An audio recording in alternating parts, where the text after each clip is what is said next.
Hi guys, कैसे हैं सब। ये देखो एक मजलिस है, मजलिस। ठीक है,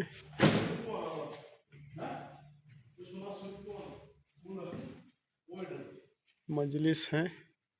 ए राकेश, तू भी घर में जाके ऐसा एक बना। इतना औकात नहीं है रे भाई। क्या बात करता है। इतना औकात नहीं है।